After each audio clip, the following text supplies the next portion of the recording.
Stephen, what do you make of this new Zogby survey? Well, what I make of it is that the American Jewish establishment, as I've claimed for a long time, is not the authentic voice of American Jews regarding this issue. They have taken a monolithic, extreme position in support of open borders, amnesty, increased immigration.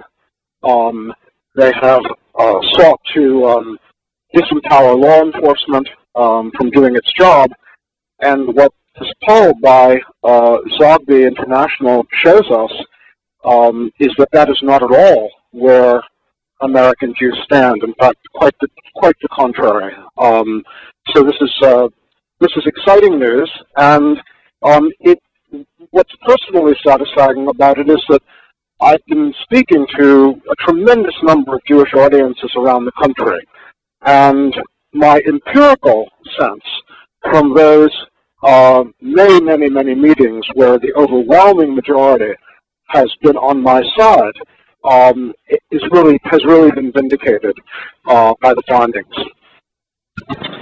Yeah, I can't imagine that the findings of this poll are any surprise to you. I have to say, Luke, that what's surprising actually is the extent of support for enforcement. I would have been happy, to be honest, if the results were, in essence, a kind of wash.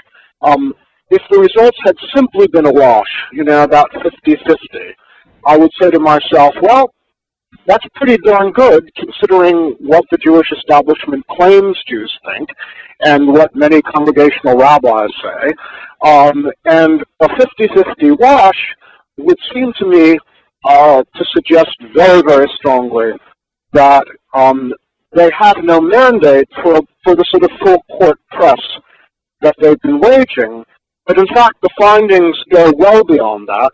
And on certain key questions, we see that it is not a wash, but that we have strong majorities of American Jews supporting the rule of law and supporting enforcement rather than amnesty. Now, the Jewish establishment is in many ways so duplicitous and so out of touch that I don't know that this will have any effect on what they do, but it ought to, it seems to me, inspire ordinary American Jews who may still belong to some of these organizations or retain sentimental ties to them or believe that they have a certain usefulness, really to reconsider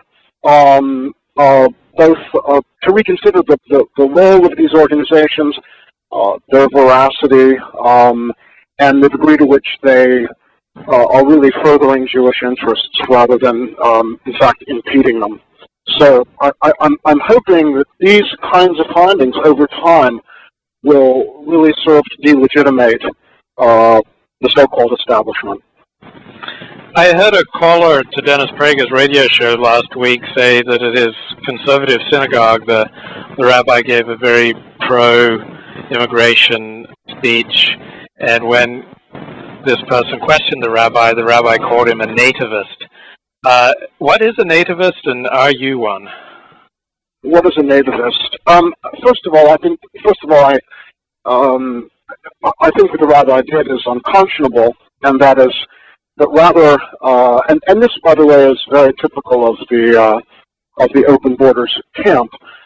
Rather than deal with the substance of the point that the person is raising, that is to say, in this case, someone supporting the rule of law and defending America's sovereignty and integrity, the rabbi calls him a name.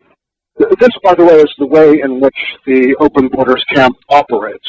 They don't have any real arguments, and so they rely essentially on three kind of pseudo-arguments. One is, well, Mexicans, and I say Mexicans only, not out of bigotry, but because they constitute the lion's share of contemporary immigrants. So they'll say, well, Mexicans are poorer than we are, so therefore, argument ad misericordiam, argument de pity, we should have them. Secondly, if you don't agree with us, you're a bigot.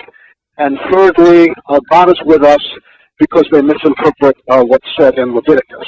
And that's really basically all they've got to go on. So when they run out of that, they have no ammunition. As I said, they simply start in, and they call this person a nativist. Now, a nativist. What they're doing, I think, is simply calling someone who is a patriot a bad word. I mean, a nativist presumably is a kind of chauvinistic patriot who dislikes foreigners and dislikes the whole concept of immigration, and believes in some kind of. I'm trying to understand it from their perspective. Is somehow an exclusivist who believes the United States is superior to everyone else, and we shouldn't let anyone in, and all the rest. I think it's a good thing to be a patriot, and Jews of all people should be patriots. This country has earned their love. It's the safest and best place for Jews in the world outside of Israel. And in fact, if you want to be a cosmopolitan, well, first of all, the Jews who wanted to be cosmopolitans were lined up against the wall by Stalin and shot. I believe the word cosmopolitan ended up becoming a kind of a euphemism for Jew under communist tyranny.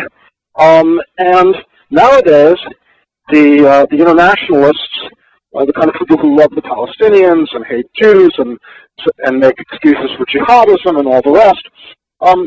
Jews who want to join them they really can't join the club without spitting on who they are as Jews and as Americans. So they're not wanted. They're not wanted. They suck the blood of Palestinian babies and they harvest body parts, we're told. So they're really in a bad way. They're really in a bad way. But it's very odd to me that living in a country like the United States, which, like all countries, yes, there are issues associated with the United States, and not every aspect of American policy or American society is perfect, but by far the best place on earth to live. Have to revile someone who believes in upholding American rules and American law and is proud of being an American and resorts to a word like nativist. It's a preposterous term and it's an ugly term, and somehow it's supposed to associate patriotism with, I don't know, racism, xenophobia, whatever are the contemporary atom bombs you drop on people you don't like. How goes the great fight to rule you out of bounds and to stop you from speaking in synagogues? How's it going? Well, to be honest, they've had some success. The biggest problem to date has been the certain organizations where I spoke on many occasions, and I'm speaking particularly of the Hadassah. It's a wonderful organization at the local level, composed of delightful women who are involved in the organization really out of love for Israel and raising funds for hospitals in Israel and to some lesser extent for women's health issues in the United States. The legal department of Hadassah basically ruled me out, and one chapter canceled, and I guess I'm now on persona non grata, although the funny thing here, Luke, is that I've spoken at probably 25, 26 chapters around the country. The audience loved everything I had to say, agreed with everything I had to say, and they had no idea, and this is part of the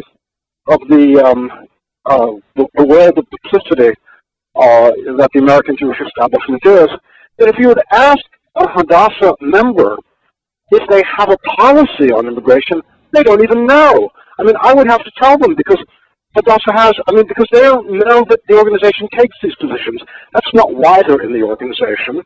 Hadassah has something like 300,000 members, at least they claim that many.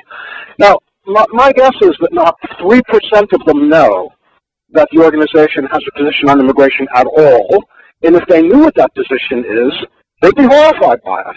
The same thing, by the way, is the case with B'nai B'rith.